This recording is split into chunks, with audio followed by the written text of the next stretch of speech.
Aleluia. Deus é bom, amém? Meu Deus, que isso. Abre sua Bíblia comigo lá em 1 João, capítulo 3. Primeira carta de João, no capítulo de número 3. Aleluia. Aleluia. Obrigado, Lise. Aleluia. Queria cumprimentar você que está nos assistindo pela internet. Um prazer ter a sua companhia. A unção, ela é disponível em qualquer lugar, inclusive dentro da sua casa. Aleluia. 1 João capítulo 3, verso 1 a 3, diz assim: Vede que grande amor nos tem concedido o Pai, a ponto de sermos chamados filhos de Deus. E de fato somos filhos de Deus. Por essa razão o mundo não nos conhece, porquanto não o conheceu a Ele mesmo. Amados, agora somos filhos de Deus, e ainda não se manifestou o que haveremos de ser. Sabemos que quando Ele se manifestar, seremos semelhantes a Ele, porque haveremos de vê-lo como Ele é. Amém, irmãos? Glória a Deus. Somos filhos de Deus. Todo aquele que confessa Jesus Cristo sendo o Senhor, sendo o Salvador da sua vida, ele passa automaticamente a ser filho, sim ou não? Sim. Amém? Até então, nós somos criatura. Por quê, queridos?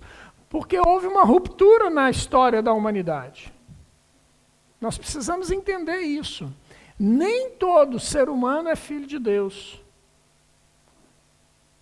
Eu vou repetir para você. Nem todo ser humano é filho de Deus. Ó. Pensei que estava no silencioso isso aqui, começou a chegar a mensagenzinha aqui, vamos desligar esse trem. Nem todo ser humano é filho de Deus.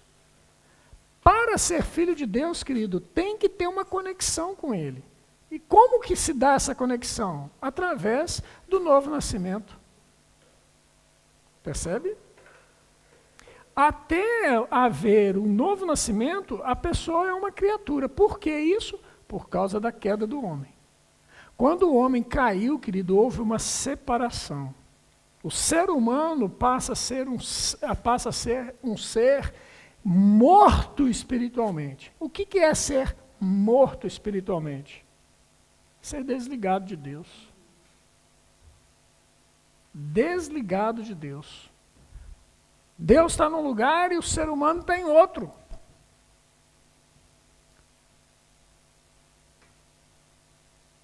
É como se, por exemplo, dentro da minha própria casa, eu tivesse os meus 2 filhos e, de repente, um filho meu, ele simplesmente se desliga de mim de alguma forma. O desejo meu é de que ele se desligue? Não. Ele casou. Ele continua sendo filho? Continua sendo filho. Mora em outra casa, mas é filho. Mas ele se desconectou, ele virou para mim e falou assim para mim: olha, pai, eu não quero mais a tua paternidade, eu não quero mais a tua herança, eu não quero mais nada, nem sequer o seu nome. Ele foi embora. Deixou de ser filho, ele está morto para mim. É o desejo meu que ele esteja morto? Não. Eu vou fazer de tudo para resgatá-lo? Sim.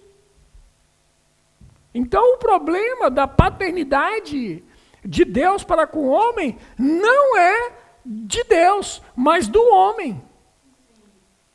Porque Deus, ele no seu infinito amor de Pai, providenciou uma forma de resgate, chamada Jesus Cristo.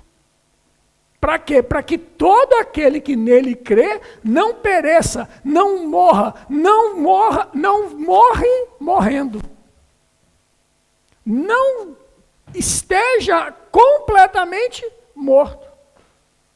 Esse é o desejo de Deus. Nunca foi o desejo de Deus que o homem morresse. Nunca foi, querido. O desejo de Deus nunca foi que o homem caísse em pecado. Nunca foi.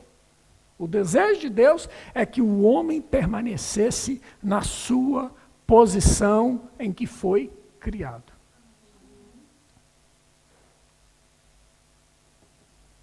Amém? Glória a Deus. Vamos seguir em frente aqui. Ser filho, querido, é uma grande dádiva que Deus nos deu. Somos a sua imagem e semelhança. Quando somos filhos, somos sua imagem e semelhança. Olha só para mim. Quando Deus criou o homem, lá no jardim do Éden, ele fez o quê? Ele diz o seguinte: façamos o homem a nossa imagem e semelhança. O que é imagem? Eu já ministrei sobre isso aqui. Imagem, essa palavrinha imagem é ideia. É a mesma coisa que ideia. Então, Deus teve uma ideia, ele diz, olha, nós quem? Deus Pai, a palavra e o Espírito. Nós tivemos uma ideia, façamos o homem conforme nós somos. Nós tivemos uma ideia, façamos o homem semelhante a nós. Olha que coisa genial. Primeiro houve uma ideia. E depois dessa ideia, houve a execução. Quando Deus executa, ele executa o homem como ele é. Um homem espiritual. O homem é espiritual, não carnal. Mas aí houve o quê? Houve a queda. Com a queda, houve a morte. Quando há a morte, há a separação. Vocês estão comigo, irmãos? Nunca foi desejo de Deus esse momento da separação. Nunca foi, queridos.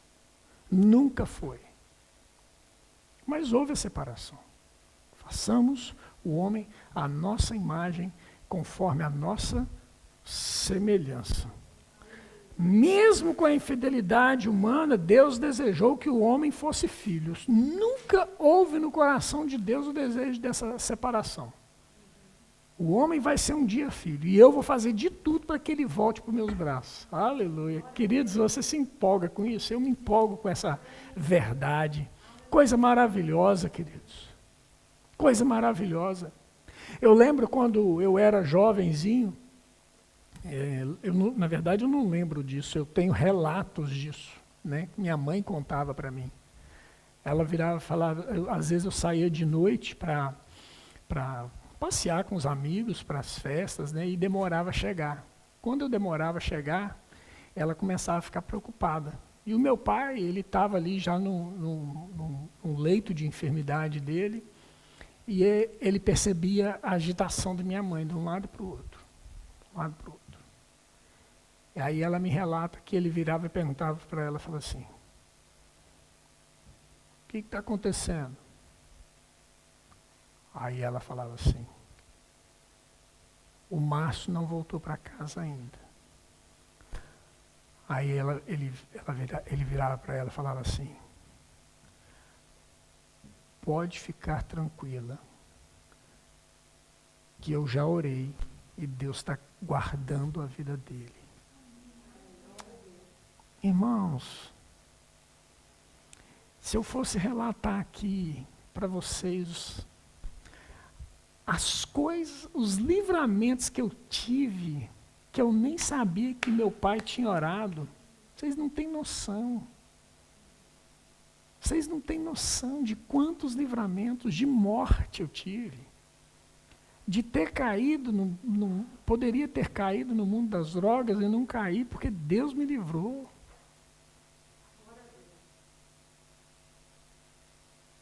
Podia ter ficha criminal hoje, nunca tive uma ficha criminal, porque eu agredi um policial, um polícia.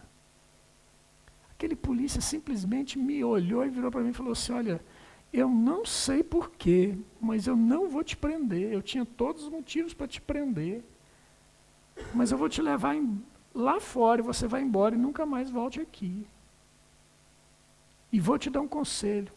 Não mexa com isso que você está começando a querer mexer. Olha isso. Um policial nunca vi na minha vida.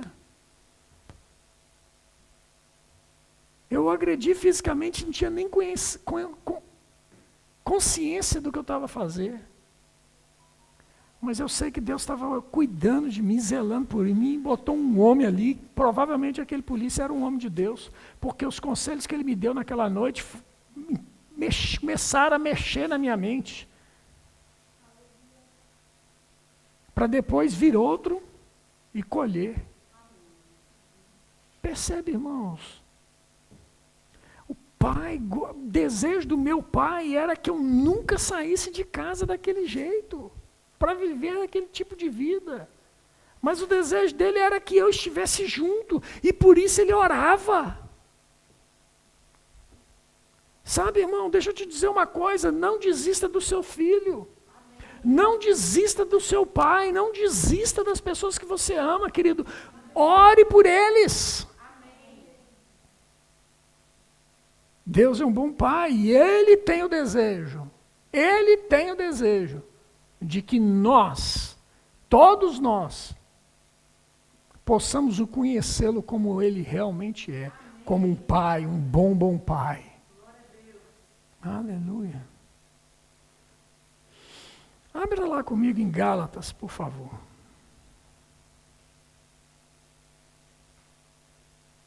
Aleluia. Gálatas capítulo 4.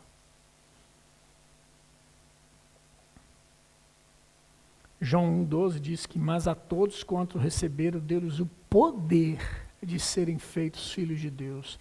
Querido, não é uma coisa qualquer. Deus nos deu o poder de sermos feitos filhos de Deus. O poder. É um poder que foi liberado para que eu e você pudéssemos ser filhos hoje. Percebe? Deixa eu te dizer, olha aqui para mim, presta atenção. Nós só temos adultos aqui. Eu quero que você preste muito bem atenção. Como é a concepção humana? Como se dá a concepção humana? Homem e mulher se juntam. E ali eles têm uma noite, um dia, uma manhã, uma tarde, sei lá, de relacionamento sexual. Se juntam. Quando isso acontece, querido, há um poder ali. Não é uma coisa qualquer, querido. Um esperma percorrer um caminho até encontrar o óvulo dentro do útero de uma mãe. É um poder. E quando aqueles dois se encontram, querido, há um poder de multiplicação de células. Não é uma coisa qualquer, querido. Ali existe um poder. Bum! Explode.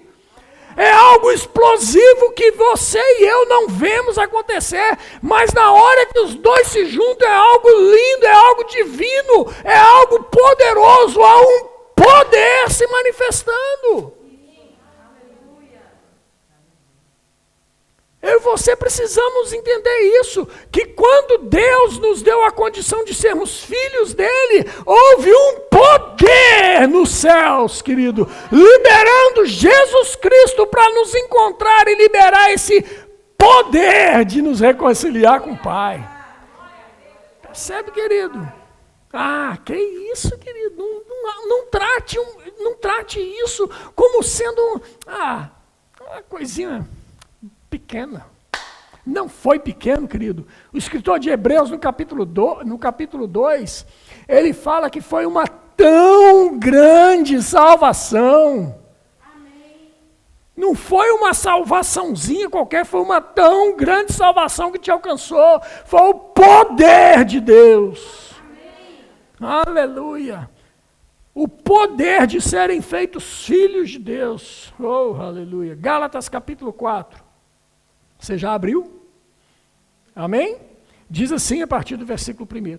Digo, pois, que durante o tempo em que o herdeiro é menor, em nada se difere do escravo, pois que é ele senhor de tudo. mas está sob tutores e curadores até o tempo pré-determinado pelo Pai. Assim também nós, quando éramos menores, estávamos servilmente sujeitos aos rudimentos do mundo. Vindo, porém, à plenitude do tempo, Deus enviou seu Filho, nascido de mulher, nascido sob a lei, para resgatar os que estavam sob a lei, a fim de que recebêssemos a adoção de filhos. E porque vós sois filhos, enviou Deus ao nosso coração o Espírito de seu Filho, que clama, Abba, Pai. De sorte que já não és escravo, porém filho. E sendo filho, também herdeiro de Deus. Então, aleluia. Somos filhos ou somos adotados? Legítimos ou adotados? Então, aqui o escritor Paulo fala que nós somos adotados. E então, somos adotados ou somos legítimos? Tempo! Glória a Deus, irmão! Deixa eu dizer uma coisa. Para você entender um pouco sobre isso, você não pode pegar um versículo da Bíblia isolado e fazer uma teologia em cima dele. Tá bom? Toda a Bíblia, todo estudo da Bíblia, ele tem que estar baseado na própria Bíblia. Amém? No texto, no contexto, ok? Então, a primeira coisa que você precisa fazer ao estudar a Bíblia, você tem que ter um conceito, que Deus é bom. Deus é amor, Ele não tem amor. Ele não tem bondade, Ele é amor, Ele é bondade, ok? Então você tem que partir desse pressuposto. Então, tendo dito isto, você tem que voltar lá atrás, em Gênesis capítulo 1. Deus criou o homem e a mulher, sim ou não? Sim. Em Gênesis capítulo 2, o que acontece? Ele forma o homem. Ué, mas já não tinha criado no capítulo 1? Como é que é isso? Capítulo 1 ele diz que criou homem e mulher. No capítulo 2 ele fala que formou o homem e depois formou a mulher. Oh. Deus está repetindo ou Deus está se contradizendo? Quando Deus cria o homem, é aí que você precisa entender. Ele cria o quê? O espírito humano. Você precisa entender isso. Nós somos um espírito. Temos uma alma. E habitamos num corpo. Espírito, alma e corpo. 1 Tessalonicenses, Paulo relata sobre isso. Ok? Espírito, alma e corpo. Em Gênesis 1, ele cria o espírito humano. Amém? Amém? Pronto. Esse espírito humano ele criou e guardou aonde? Dentro de si. Por que, pastor, que você sabe que ele criou dentro de si, que ele guardou dentro de si? Porque quando ele forma o homem, aí ele forma, como ele forma? Ele forma o quê? O corpo humano. Quando ele forma o corpo humano pela sua própria mão, ele não fala, haja homem. Ele forma o homem do pó da terra. Ele faz um boneco, ele não tinha vida. Aquele corpo humano não tinha expressão alguma. Mas quando ele pega e ele sopra o fôlego de vida, o que ele está soprando? Ele está soprando o espírito humano dentro do boneco de barro. E agora o boneco de barro passa a ser um ser vivente. Percebe isso, querido? Então, deixa eu te dizer uma coisa.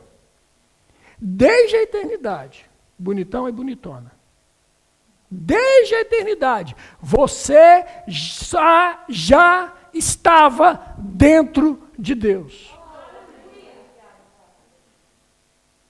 Você já estava dentro de Deus. Então, se você estava dentro de Deus, você sempre foi filho de Deus. Deixou de ser, é certo, mas você é filho de Deus. E como eu disse, ele estava esperando pelo seu retorno. Lembra da história do filho pródigo? Quem aqui não conhece a história do filho pródigo? Todos conhecem. A história do filho pródigo, qual que é? O filho perde a sua parte da herança e vai embora, eu não quero mais, eu quero ir viver a minha vida. E o que o pai faz? O pai vai para a janela. Para quê? Para esperar o retorno do filho. Aquela condição era a condição que o pai desejava para o filho? Não, então ele estava esperando o filho voltar. É isso que eu e você precisamos entender. A relação de paternidade, querido, nós nunca deixamos de sermos filhos. Nós perdemos a condição de sermos filhos.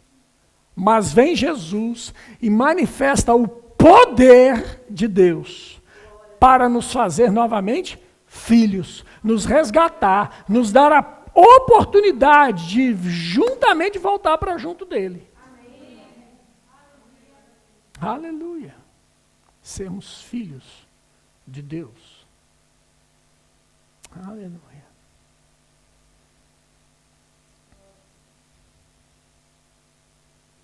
Gálatas 3:25 diz que, mas tendo vindo a fé, já não permanecemos subordinados ao aio, à escravidão, pois todos vós sois filhos de Deus mediante a fé em Cristo Jesus. O que esse texto de 4:1 e 3:25 aqui, de Gálatas, está a dizer? Ele está dizendo, querido, que há um tempo que o filho, ele não é senhor de si mesmo. O herdeiro não é senhor de si mesmo. Por exemplo, um rei. O rei morre muito novo e deixa um filho de 5 anos de idade. Aquele filho de 5 anos de idade tem condições de reinar? Não tem. Não tem idade, não tem maturidade suficiente. E aí vem o quê? Estabelece-se o quê? Um tutor. Tutor. Aquele tutor vai tutoriar, vai cuidar de todo o governo até que o filho tenha condições de assumir o lugar. Percebe? O lugar de quê? De rei. Voltando lá no texto de Gálatas capítulo 4, ele fala: e porque sois filhos de Deus, enviou Deus ao nosso coração o Espírito de seu Filho, que clama, Abba, Pai. De sorte que já não somos escravos, porém filho. E sendo filho também herdeiro de Deus. Ou seja, querido, o Espírito Santo de Deus, ele está dentro de mim, dentro de você, para nos tutoriar, para nos ajudar. Porque, queridos, nenhum de nós estamos prontos, nenhum de nós temos maturidade suficiente para poder dizer, não, agora eu já estou pronto para governar. Não, querido. Nós precisamos e dependemos dele para governar a nossa própria vida. Amém. Essa dependência, querida, que é maravilhosa. Deus não nos deixou órfãos, Deus não nos deixou sós. Eu não sou meramente um filho adotivo, não, querido, eu sou um filho legítimo. Amém. Aleluia! E por sermos filhos legítimos, querido, nós temos acesso a tudo aquilo que o Pai preparou para nós.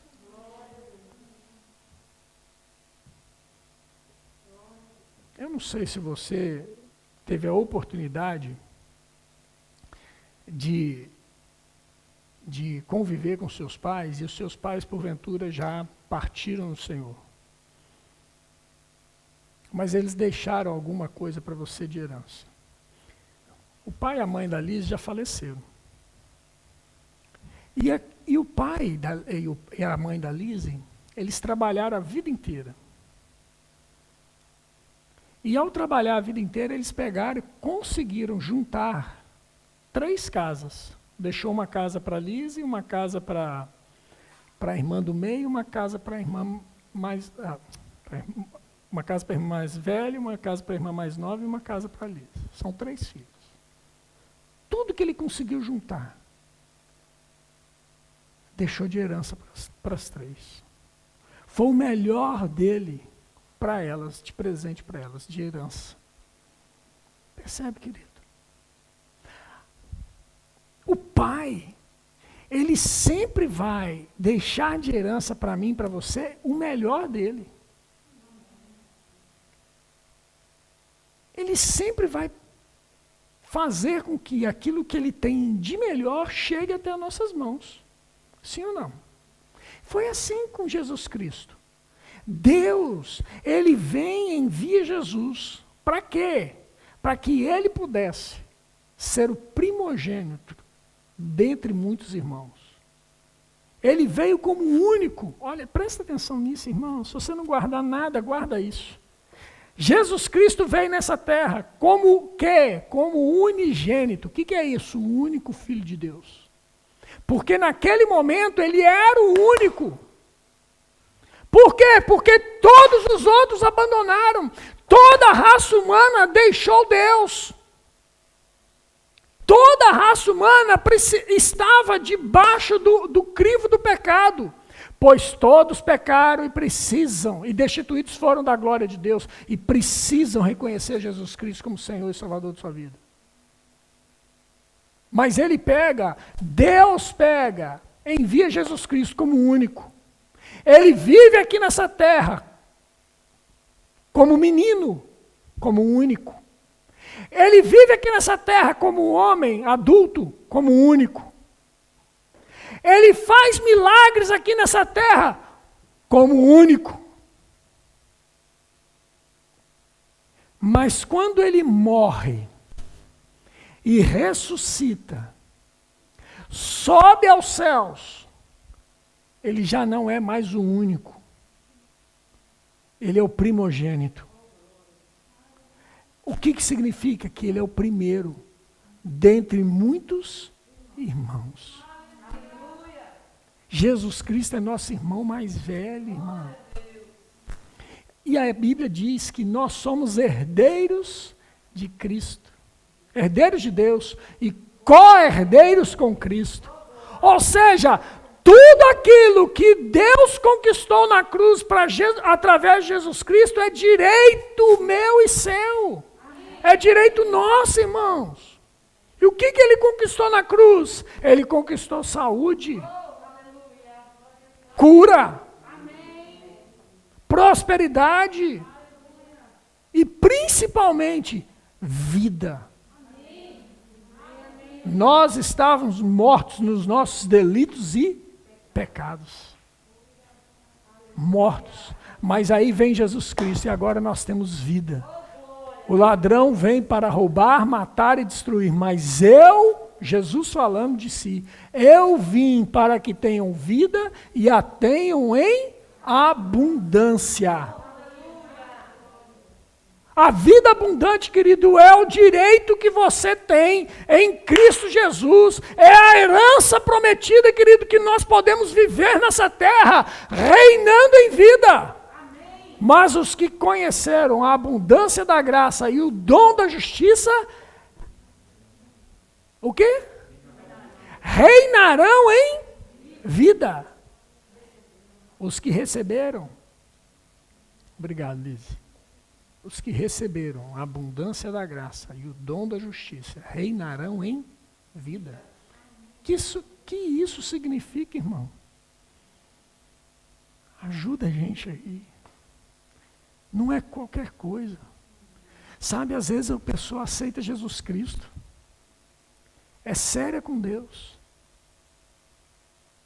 Mas fica naquela expectativa. Quando eu chegar lá no céu. Quando eu chegar lá no céu, eu vou reinar. Quando eu chegar lá no céu, eu vou receber as mais ricas bênçãos. Isso tudo é verdade, irmão. Não é mentira, não é verdade. Mas eu e você precisamos entender que o céu começa aqui. A eternidade já começou faz tempo, lindão e lindona. A eternidade não vai começar quando eu e você morrermos. A eternidade já começou faz tempo. A Bíblia fala a respeito do sacrifício de Jesus que ele foi morto na eternidade. Ó.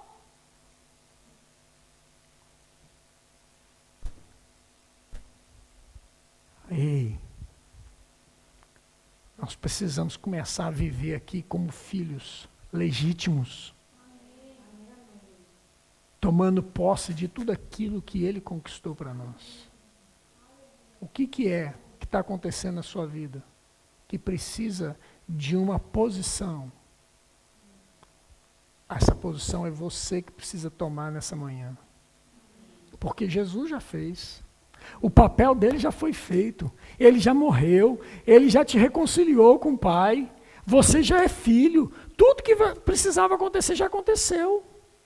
Percebe, irmãos? Agora precisa manifestar aquilo que talvez sejam coisas que você normalmente não veria acontecer normalmente. Precisa manifestar coisas. Que coisas são essas? Quem está com enfermidade precisa manifestar cura. Quem está com necessidade de um trabalho precisa se manifestar um emprego. Quem está com necessidade de uma moradia precisa se manifestar uma moradia. Isso faz parte, querido. Deus não quer que você viva debaixo da ponte. Deus não quer que você viva mendigando. Não é o propósito de Deus, nunca. Pastor, mas tem tanta gente mendigando. Mas esse não é o propósito de Deus para a vida deles. Nunca foi. E por que acontece? Por causa de problemas políticos e sociais, querido. Não é problema de Deus. O que precisa, querido, é que eu e você apresentemos um ao outro. Nós precisamos apresentar aquele que tem um problema àquele que tem a solução do problema. Nós precisamos promover o encontro. Ó, promove o encontro, irmãos. Nós somos promotores de encontros divinos. Quanta gente precisa de saber que é filho. Agora, saber que é filho não é a mesma coisa de viver como filho. E aqui eu quero encerrar. Com a história do filho pródigo, um foi embora. O outro continua na casa. Ele era filho? Sim ou não? Ele era filho na mesma. Mas as falas dele denunciavam uma pessoa que desconhecia o Pai. Eu estou aqui junto de ti há quanto tempo?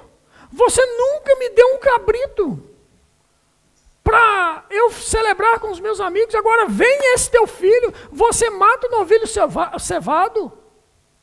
Vem esse teu filho, você coloca vestes novas nele. Vem esse teu filho, você calça sandálias novas nele. Vem esse seu filho, você restitui o anel de autoridade na mão dele. Aí a resposta do pai é contundente, irmãos. Ô filho, você sempre tem isso comigo, está disponível. Tudo que eu dei para o seu irmão, você tem.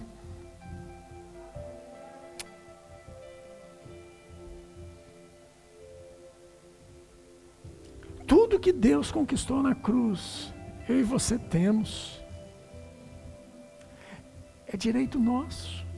Ele nos deu. Não é por merecimento. Percebe, irmãos? Não é meritocracia. Não é porque eu fiz alguma coisa e eu mereço. Não é porque eu chorei, não é porque eu jejuei, não é porque eu fiz. Não, irmãos. É porque Ele fez. É porque Ele me amou.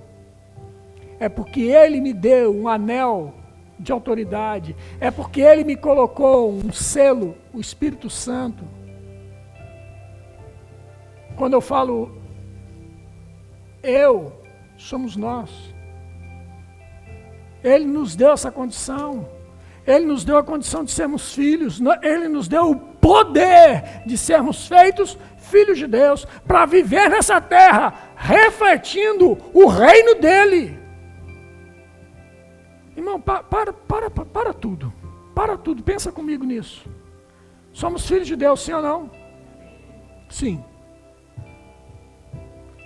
Como é que aquele povo ali fora vai acreditar que nós somos filhos de Deus? Se nós não vivemos à altura dessa realidade. As pessoas vão olhar para nós e vão falar assim, e aí, como é que estão as coisas com você? Ah, tá tudo ruim. Tá uma desgraceira só, tô desempregado. Tá faltando as coisas lá na minha casa. Meu filho tá com enfermidade, o outro tá com Covid. Tá uma desgraça só. Aí a pessoa vai falar assim, mas você não disse que é crente? Sou filho de Deus. Mas o seu pai, ele te dá essas coisas ruins todas?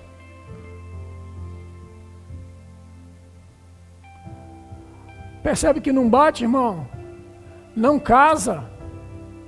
Não casa. As pessoas precisam ver lá fora algo diferente em nós. Quando nós falamos, eu sou filho de Deus, elas têm que ver em nós a expressão de quem é filho de Deus. E qual é a expressão de quem é filho de Deus? Quem sabe quem é, quem governa a sua própria vida.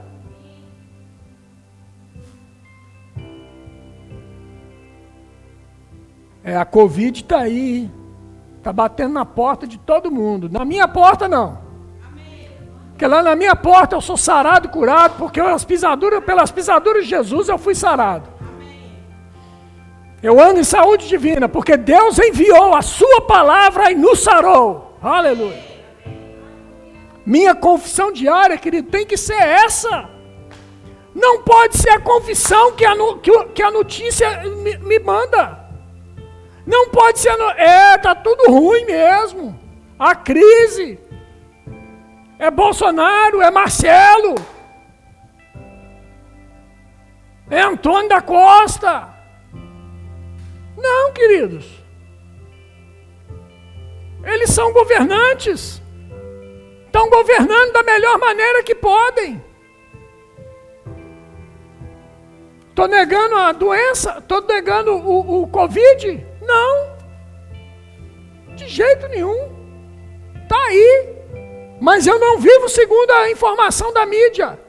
Eu não vivo segundo a informação da doença. Eu vivo segundo uma revelação divina. E tem que ser assim. Eu ando em saúde divina. Percebe, irmão? Por quê? Porque eu sou nessa terra a expressão de Deus. Porque eu sou filho de Deus, assim como Jesus Cristo é. Cristo é a exata expressão de Deus Pai. Sim ou não? Sim ou não? Cristo é a exata expressão de Deus Pai. Assim como Deus é, Cristo Jesus andou nessa terra fazendo todas as coisas. Sendo Deus aqui nessa terra. A manifestação de Deus aqui nessa terra. Então, se Ele andou aqui sendo a manifestação de Deus nessa terra, eu e você podemos também ser. Tudo que o diabo quer é colocar na sua cabecinha que você não pode ser como Jesus foi. Porque você não está à altura disso. Ei! Não aceita essa mentira, você está à altura sim, porque você foi colocado nessa condição pelo poder de ser feito filho de Deus. Você pode, você deve andar à altura daquilo que Jesus conquistou para mim e para você. Vamos ficar em pé?